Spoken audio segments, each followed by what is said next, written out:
Sejam bem-vindos. Começa agora mais um Jogo Económico. A partir de agora pode seguir-nos no site ou nas redes sociais do Jornal Económico, mas também na Bola TV. Vender antes ou depois do Mundial? Esta é a pergunta de muitos milhões de euros. O Mundial de Inverno coloca muitas questões em cima da mesa relativas aos próximos mercados de transferências.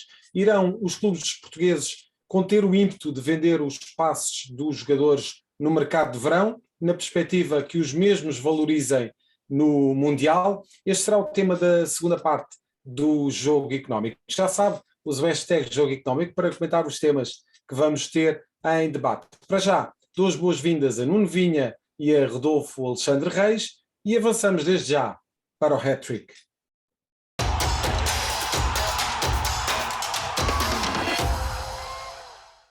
Lançamos para debate 3 números que marcaram a semana. Rodolfo, dou as boas-vindas mais uma vez. Nesta edição do Hat-Trick vamos começar por falar no valor que o Transfer Market diz que vale a equipa do Benfica, que venceu a edição 2022 da Youth League. Olá Zé, cumprimentar também o Nuno Vinha. E é um valor de 3,1 milhões de euros. É esta a verba dada pelo Transfer Market ao valor da equipa do Benfica, que venceu a Youth League na última segunda-feira por 6-0 frente ao Leipzig. Destacar aqui alguns nomes, por exemplo, Henrique Araújo, que na final fez um hat-trick, tem um valor de 1 milhão de euros, portanto, só o Henrique Araújo vale aqui um terço deste plantel, e depois há aqui outros jogadores como o Martim Neto, que tem um valor de 600 mil euros, e ele que tem estado aqui na ordem do dia porque termina o contrato com o Benfica no final desta época.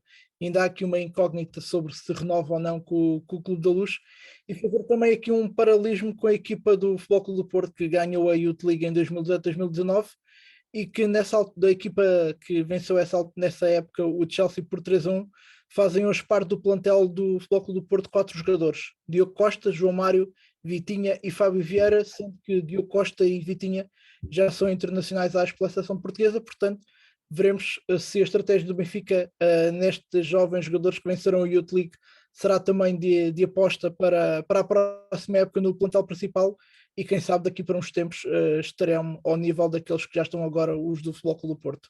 E são esses 4 que tu referiste, são titulares do Futebol Clube do Porto. Nuno, a questão do Rodolfo é absolutamente incontornável. Será o Sport Lisboa e Benfica capaz de aproveitar estes valores para a equipa principal? Bem, boa tarde a todos em primeiro lugar, mas eu acho que a pressão que existe neste momento sobre a administração do Benfica e sobre os dirigentes que tomam essas decisões, que por sua vez as vão passar ao novo treinador, que supostamente será contratado para a próxima época. A pressão que existe, estes miúdos ganharam uma competição europeia que o Benfica não vencia há muitos anos, não vence uma competição de futebol desta categoria há muitos anos, e portanto será mais ou menos incontornável que eles vão ter que ter um caminho.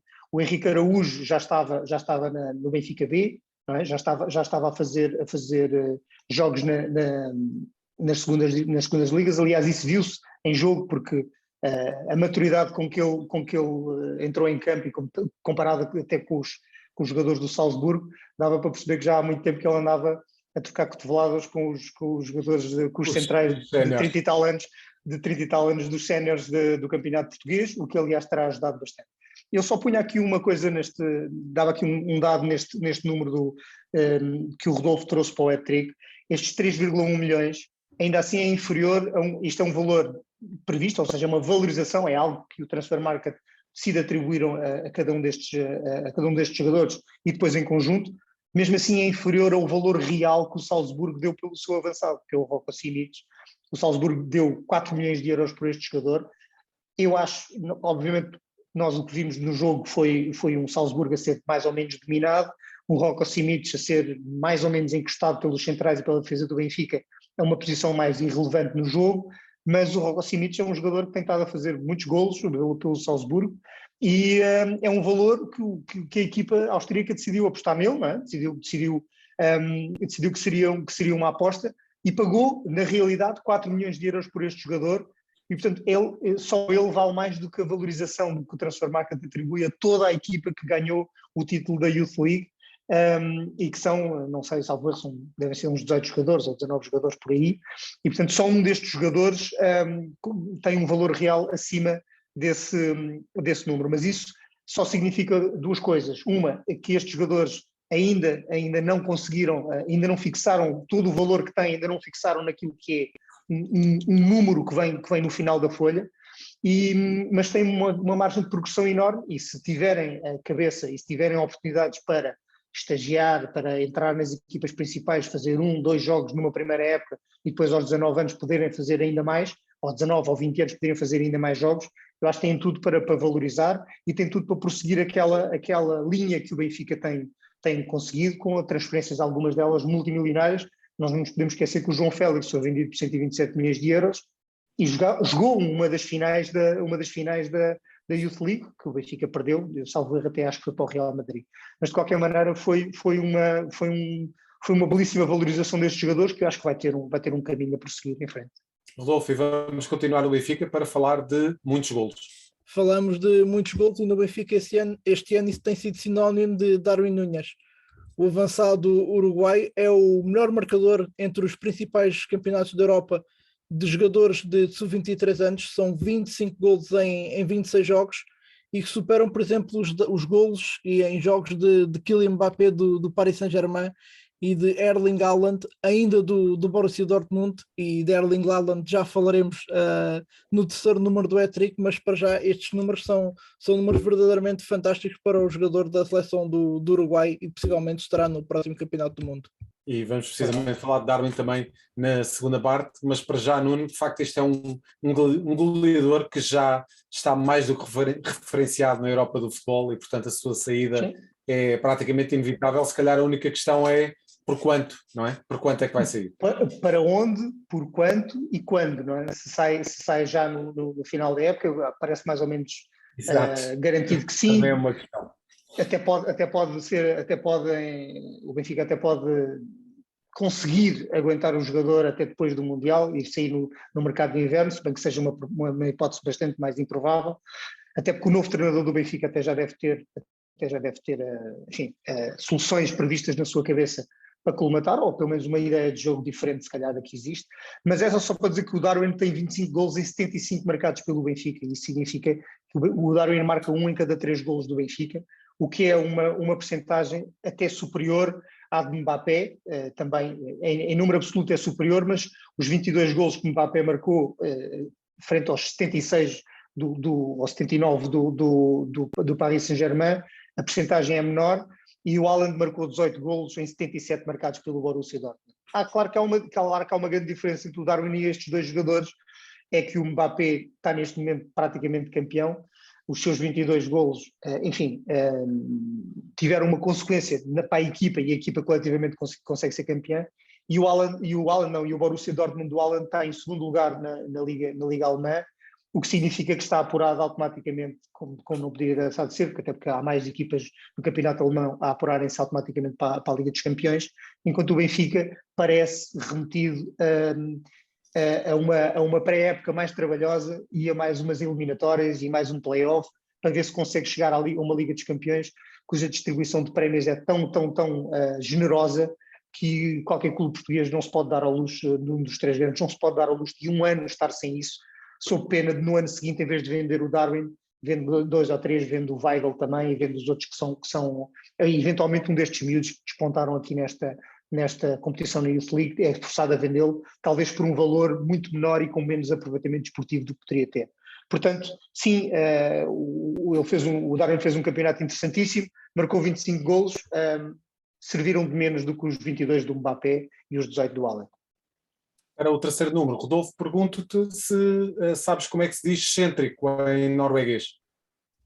Não sei a expressão certa, mas diria que é Erling Haaland. São 2,4 milhões de euros, é quanto o avançado do norueguês e do Borussia Dortmund irá eventualmente receber caso se confirme a sua transferência para o Manchester City por 75 milhões de euros. Isto dá qualquer coisa como 600 mil euros por semana e 85 mil euros por dia. De facto, são muitos números, são muitos milhões a entrarem na conta do avançado norueguês, mas também do do Borussia Dortmund nos últimos anos tem enchido muito os seus cofres com dinheiro, mas isso não se tem refletido depois dentro do campo em títulos, porque na Alemanha a supremacia do Bayern tem sido evidente na última década, e aqui é mais uma vez o Manchester City a apostar forte, não só para ganhar a Premier League, mas principalmente para investir na Liga dos Campeões. E é preciso não esquecer que Haaland foi um avançado que esteve referenciado para reforçar o Benfica. De facto, o Nuno é um avançado muito cobiçado na Europa e vai, de facto, bater todos os recordes, se calhar, ao nível dos ordenados na Premier League. Pois é curioso que estejamos a dizer isto, que eu, quando eu vejo estes números, penso logo, isto é muito ou é pouco. Obviamente, em termos absolutos, parece-nos imediatamente muito, mas eu fui ver a folha de pagamentos do Manchester City para a temporada 21-22. O jogador mais bem pago até o momento é o Kevin De Bruyne, e o salário semanal, até porque no Reino Unido o salário é feito assim, paga-se à semana, o que é uma coisa que dá jeito para quando se leva um cartão vermelho direto por alguma parvoíce que se faça em campo, suspende-se o salário à semana e está o caso arrumado, não jogas, não recebes, é uma coisa fantástica que existe nos contratos em Inglaterra. Outros mundos. Sim, outra forma de defender outra também o forma espetáculo exatamente, de exigência e de encarar aquilo que é a profissão. Isto é uma profissão, ninguém está ali para ser tonto, estão ali para ser profissionais, portanto acho muito bem. Mas o Kevin De Bruyne, como eu estava a dizer, recebe 400 mil libras por semana. Isso significa 474 mil euros a uma cotação atual. O que significa que se comprovarem estes valores pelo Haaland, ele vai ganhar mais do que o melhor marcador. O melhor ganhador, que é o Kevin De Bruyne, mas não é mais, é muito mais, vai ganhar mais 125 mil euros por semana. E esses 25 mil euros correspondem ao quê? Correspondem a um Rúben Dias por semana. Correspondem aos 115 mil, um pouco mais do que os 115 mil euros que ganha o Rúben Dias, e já agora como termo de comparação também, que é para nós falarmos todos os portugueses, o Bernardo Silva ganha 150 mil libras por semana, pelo menos nesta contabilização que eu aqui tenho, e o João Cancelo ganha 80 mil. Portanto, o Kevin, o Haaland vai ganhar um Rúben Dias, vai ganhar um Bernardo Silva, vai jogar um Cancelo e vamos meter também um Fernandinho à mistura. E com tudo isto dá os 600 mil euros que eles vão pagar por um jogador, de quem, obviamente, agora se vai esperar muito e se vai exigir muito. Enfim, o Manchester City está bem lançado para conquistar a Liga dos Campeões. Vamos ver se consegue resistir no Santiago Bernabéu com aquela vantagem que conseguiu ontem à noite. Obrigado, Rodolfo. Voltas para a semana com mais números no Hat-Trick. Já a seguir, não perca a segunda parte do Jogo Económico.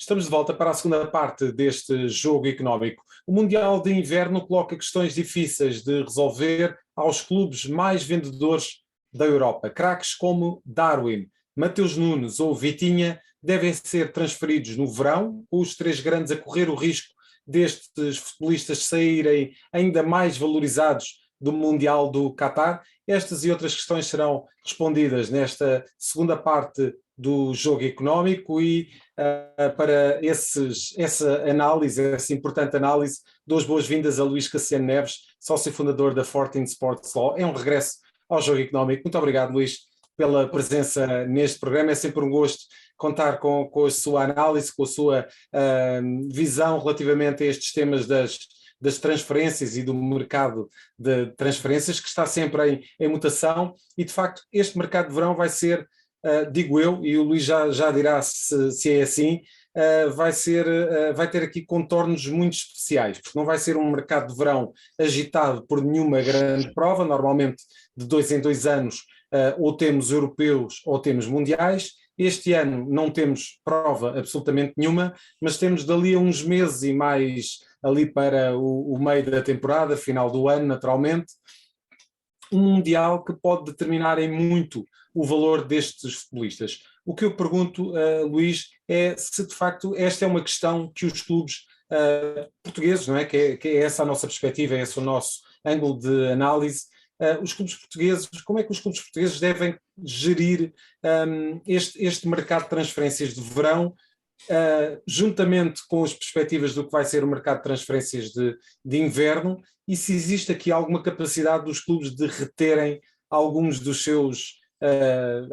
jogadores que se sabe à partida que vão estar nessa competição, de forma a obter o lucro natural da valorização na presença numa competição, como é sempre um Mundial de Seleções. José Carlos, boa tarde, olá. A questão é pertinente e eu eventualmente poderei ter aqui, é evidente que tudo o que disseste, José Carlos, faz sentido.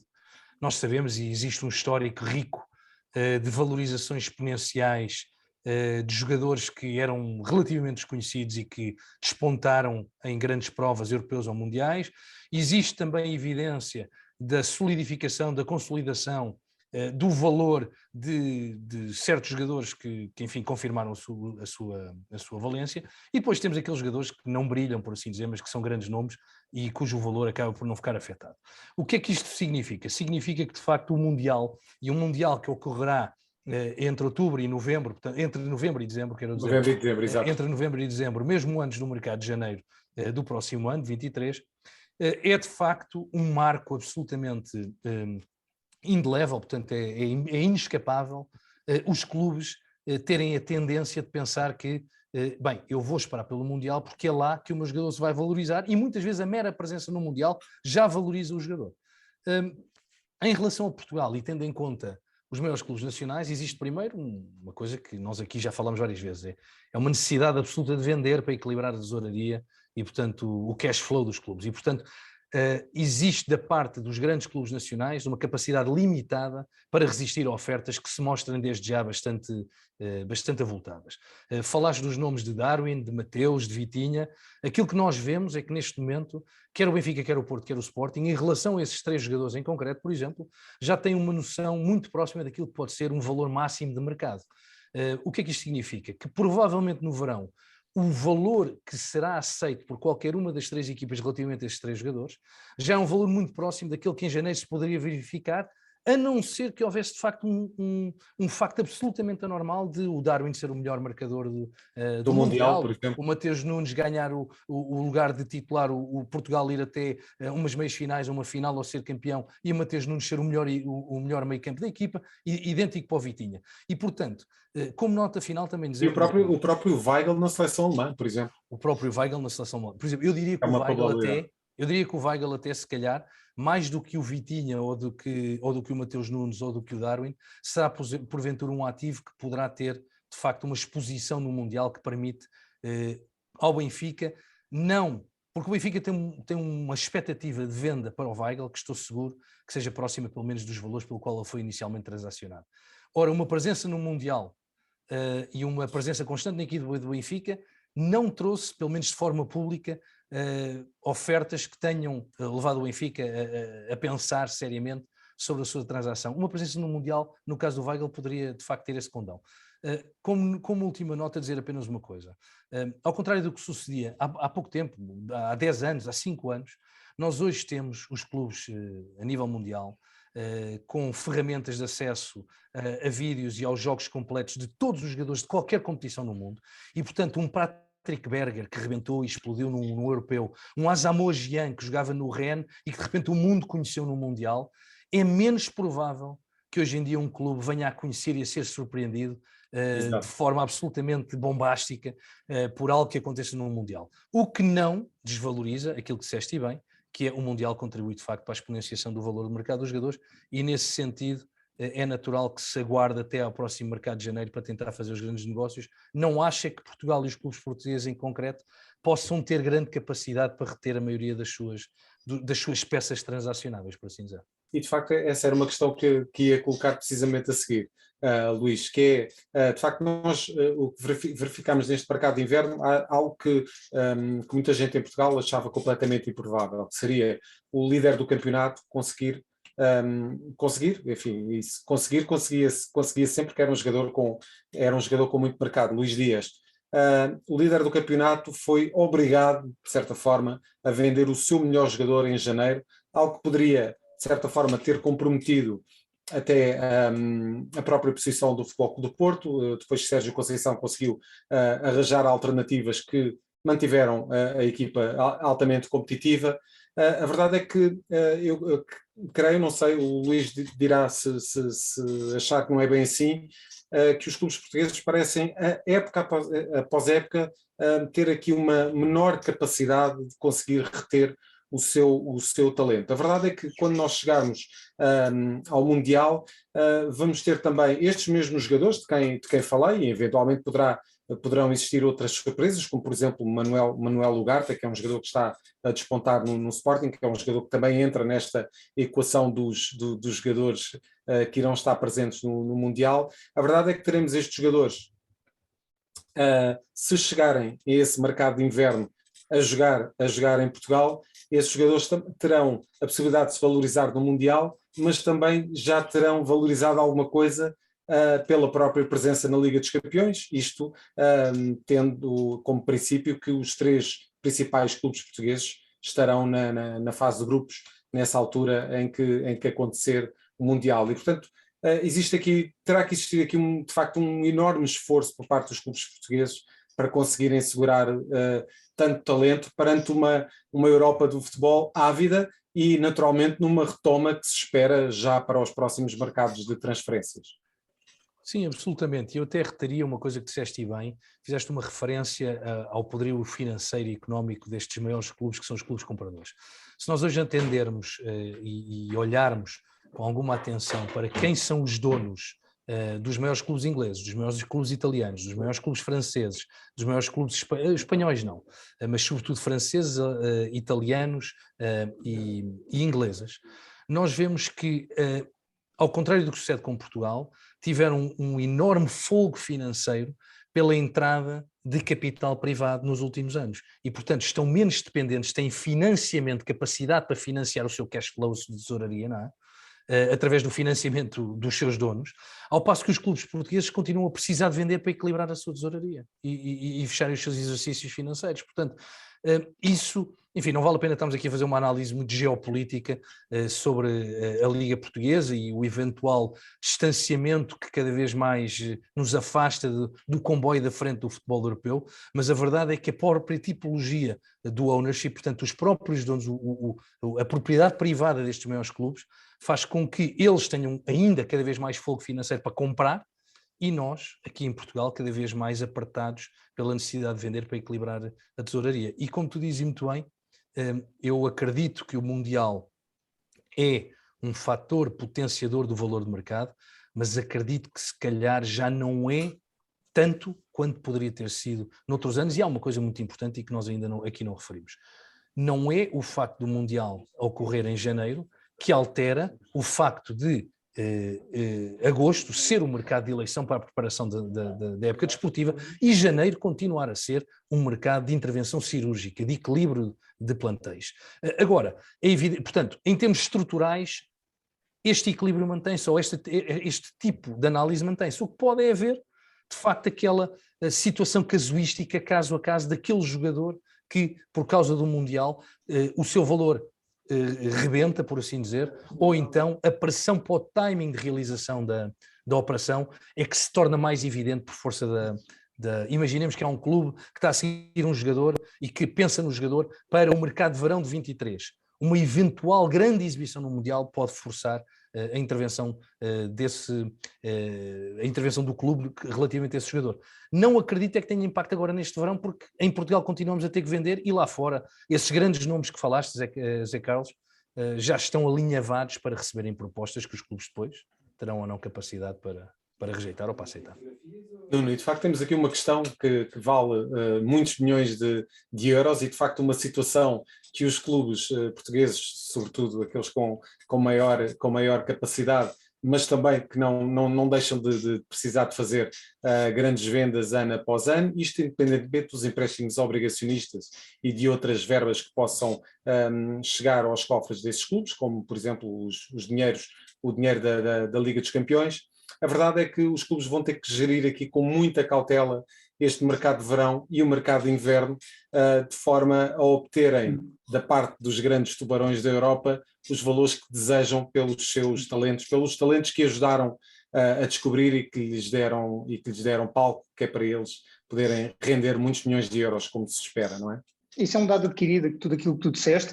Eu queria aqui deixar 2 pontos de reflexão. Número 1, uma coisa que tu disseste, que o Sérgio Conceição desencantou uma alternativa ao Luís Dias. Eu acredito que ela já estava encontrada, acredito que já estava perfeitamente identificado o que é que ia acontecer.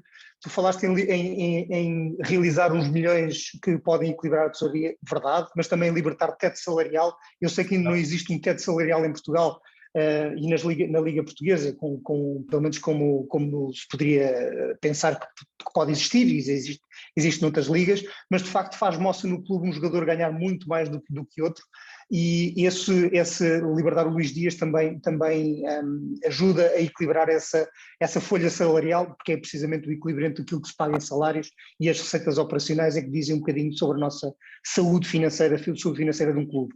Em relação a Darwin, eu também não acredito na questão do Mundial poder potenciar, porque eu acredito que o Benfica é dos 3 grandes, é aquele clube que tem provavelmente o que é mais expectável uma mudança de treinador. Ainda hoje foi anunciado que existem contactos, existe um princípio de acordo para o alemão, para um treinador alemão, Schmidt, vir para a luz. Portanto, não é só uma questão de vender o jogador, mas já devem estar identificados os jogadores ou as verbas que vão ser destinadas para a compra e para o reforço da próxima temporada. Isto não é feito o agosto, como disseram muito bem, é o princípio da janela, mas obviamente o planeamento já está feito de antes, quando já existe um treinador, e no caso do Sporting tem Ruben Amorim e Sérgio Conceição, já estarão identificados os alvos, já estará identificado quanto é que se pode gastar, quais são as verbas que vão poder ser usadas, e portanto, se esse valor já está definido, então tem que se fazer dinheiro para fazer esse valor, pelo menos nessa quantia. Portanto, o Mundial pode acelerar, pode potenciar alguns bons negócios, provavelmente para 2023, mas eu acredito que a próxima época já estará pelo menos com os contornos mais ou menos definidos. E ao nível das vendas, não é, Nuno? Exato, e consequentemente também ao nível das aquisições.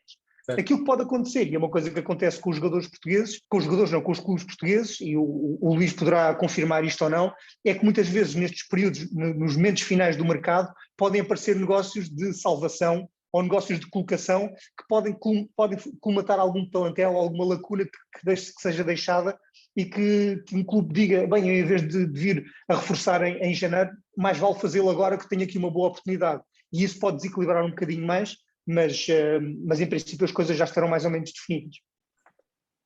Nuno, e há uma questão que surge relativamente àquilo que é a perspectiva que a FIFA tem, e a FIFA é a entidade organizadora do Mundial de Futebol, e que a FIFA coloca que é a tal periodicidade do Mundial para que seja de 2 em 2 anos. Acreditas que enfim, a palavra é minha, eu vou assumi-la, esta banalização de uma prova mítica como o Mundial, acreditas que será benéfica para a valorização dos espaços futebolísticos? Essa é uma ótima pergunta. Eu diria que dificilmente os clubes estarão na disposição de aceitar isso de bom grado. É porque o calendário vai apertar, não é? Já têm calendários tão apertados. Já têm calendários tão apertados. Até mesmo os departamentos médicos e físicos dos clubes devem estar a pensar nas sobrecargas que tudo isso cria, porque se nós temos de 2 em 2 anos, então as eliminatórias também, e o apuramento também vai ter que ser, a periodicidade vai ter que aumentar. E, portanto, ou reduzem imenso o número de clubes que estão presentes nessas provas, que seria uma forma também de limitar o esforço, menos jogos de apuramento, menos jogos disputados na fase final, é igual a um Mundial a cada 4, mas faz-se em 2. Eu não sei, eu diria que, bem, o número mágico será quanto é que a entidade organizadora do torneio conseguirá em direitos televisivos por um Mundial feito a cada 2 anos em vez de um Mundial feito a cada 4. E, portanto, esse número, eu não disponho de dados nesse sentido. Sei que os números estão a crescer astronomicamente de ano para ano, de edição para edição, os números vão sendo cada vez melhores, mas também sabemos que atualmente os países organizadores estão a complementar os valores destas receitas com outras verbas que são disponibilizadas previamente à FIFA, etc., para complementar esse bolo que também não está tão saudável como poderia ser. Portanto, eu diria que 2 em 2 anos, acho que ainda estaremos um bocadinho longe disso vir a acontecer, mas tal como disse, eu não disponho de informação sobre isso suficiente para dizer que não é apelativo. O que eu não vejo é ninguém a fazer isso nos Olímpicos, não vejo ninguém a fazer isso nas grandes competições que se realizam periodicamente a cada 4 anos. Os Olímpicos de Inverno é a cada 4 anos, os Olímpicos de Verão são a cada 4 anos. Portanto, eu não estou a ver isso a acontecer de repente. O Campeonato Europeu é a cada 4 anos, não é? Portanto, eu não acredito que isso vá mudar de um momento para o outro na FIFA para o Campeonato do Mundo. Acho muito difícil que aconteça. Luís, temos aqui um naipe de jogadores que atuam na Liga Portuguesa e que poderão trazer muitos milhões de euros aos seus clubes. Temos aqui um grupo de jogadores, o Darwin e o Weigl pelo Benfica, Mateus Nunes, Manuel Ugarte e Gonçalo Inácio pelo Sporting, Vitinha pelo Futebol Clube do Porto. O que é que diz da nossa Liga que tenhamos aqui tantos valores e tanta qualidade que vai se apresentar no palco da maior competição de seleções do mundo? Eu diria que já não é uma novidade, não é? Portugal tem nos últimos anos tido, e desde os tempos daquela célebre geração que jogou o europeu aqui em Portugal, que nós temos tido consistentemente alguns dos melhores jogadores do mundo. Isto começou com Rui Costa, Figo, e hoje em dia, se calhar, a diferença é que temos, em cada posição, temos dos melhores jogadores do mundo, guarda-redes, defesas centrais, laterais, centrocampistas defensivos, atacantes, extremos. Portanto, temos dos melhores jogadores do mundo em todas as posições. Mas Portugal, e isto vê-se muito no fluxo de dinheiro e de capital privado que se dirige para o nosso país, nós somos a seguir aos Big Five, os chamados Big Five das ligas europeias, nós somos o campeonato que porventura mais concentra, ou seguramente um dos campeonatos que mais concentra a atenção dos investidores privados. Porquê? Porque de facto temos este posicionamento como país que é formador e exportador de talento. Não só temos uma tradição muito grande de formação do nosso talento nacional, como temos ainda uma tradição muito grande de identificação precoce de talento sul-americano e africano, de aclimatização, portanto, de contextualização deste talento no contexto europeu, que é a chamada adaptação, e depois as pessoas sentem confiança que o talento, portanto, o jogador que compete e que é competente no contexto português, tem capacidade para ser competente também nos contextos mais exigentes. E é este posicionamento estratégico de Portugal, que Portugal tem tido, e já se vê em termos de propriedade privada dos clubes o interesse que gera, porque não é seguramente pelo que geramos em termos de match day, não é seguramente pelo que geramos em termos de direitos de TV, é pela potenciação, pela monetização e pelos retornos que é possível gerar com esta venda de jogadores, não é?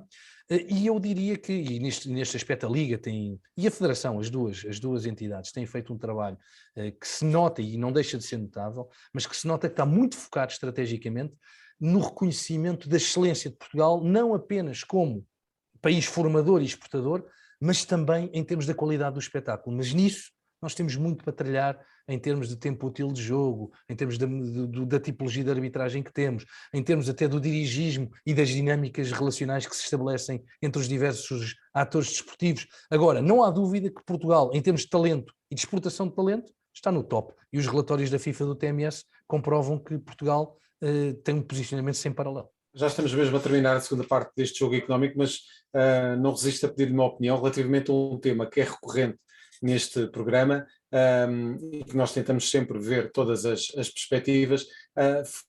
Falou aí da capacidade da Liga Portuguesa estar aqui exposta ao investimento privado. Como é que vê esta centralização anunciada dos direitos de televisão em Portugal e de que forma é que pode beneficiar a Liga Portuguesa? Vejo com bons olhos. Vejo que veio tarde, possivelmente, porque há muito tempo... A questão da centralização não é se o A ou o B ganha mais do que o C ou o D. A questão da centralização é se existe uma cultura coletiva de defesa de um conteúdo, de um produto que é coletivo. E a centralização surge não como um fim em si, mas como um meio ou como um reflexo de uma postura do futebol português de ser sócio neste empreendimento que se chama o futebol português e o produto que nós pomos à venda na televisão. Nós, durante anos, juntamente com o Chipre, fomos um dos únicos países europeus que não tinha, de facto, como é que eu ia dizer, fórmulas de divisão mais equitativa dos direitos de venda. A Espanha também andou tarde neste aspecto, mas vejamos Itália, que tem uma tradição muito semelhante à nossa, andou muito rapidamente, já há quase uma década que começou este processo, e veja-se o impacto que teve na competitividade do futebol italiano. Outra nota muito importante. Portanto, considero que a centralização tem tanto de desejável como de inevitável. Uma nota muito importante é que nós vemos agora que há cerca de 1 ou 2 anos houve a grande renegociação de pacotes de direitos de transmissão televisiva em França e Itália, nomeadamente. As operadoras que compraram estes direitos de transmissão televisiva em Itália e em França estão a dar sinais de que pagaram acima daquele que é um preço que é sustentável pelo mercado, e nós estamos a assistir a uma coisa também. Estas novas gerações têm uma forma de consumir o conteúdo de futebol ou qualquer conteúdo televisivo muito diferente. A plataforma free-to-air, a plataforma de subscrição, a plataforma de streaming, muito rapidamente vai ficar obsoleta, vai ser substituída pelos TikToks, pelos highlights nos Snapchats, etc. E isso vai ter um impacto profundo na forma como estes direitos de transmissão televisiva são valorizados.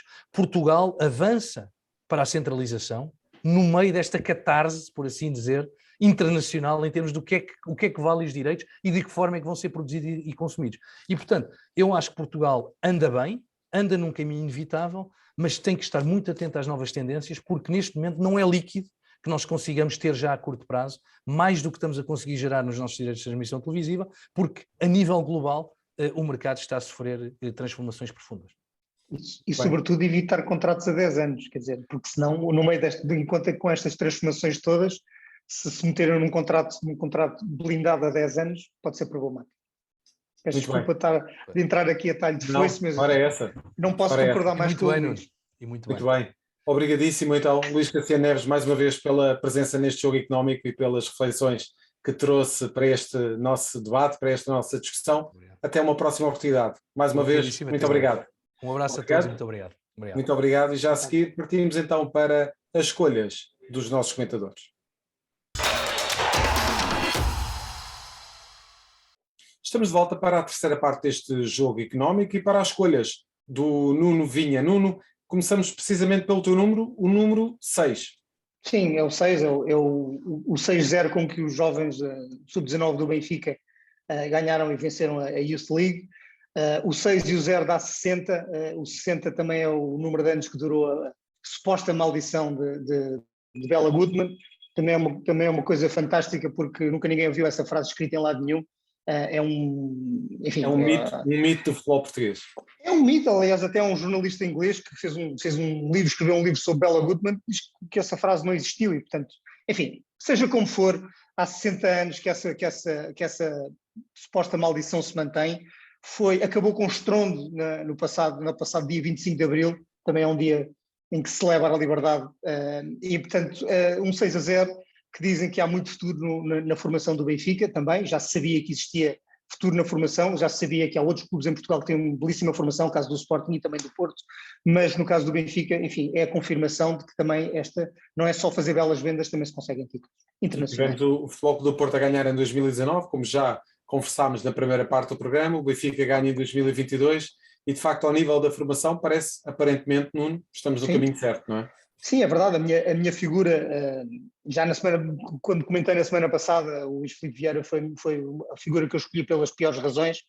Aqui é por duas razões, uma boa e outra má. A primeira, que é boa, de facto, ele está associado, pelo menos pelo número de anos que esteve à frente e a tomar decisões pelo Benfica, está associado à formação do Benfica e esse trabalho que foi feito, que, aliás, o Benfica foi a esta final, esta foi a quarta final da Youth League em que o Benfica esteve presente. É verdade que perdeu as outras 3, mas isso não tira mérito a quem lá chegou. E, portanto, os jogadores que foram formados nessas equipas, caso, por exemplo, João Félix perdeu uma das finais, até de virada, o Benfica começou a ganhar e depois acabou por perder.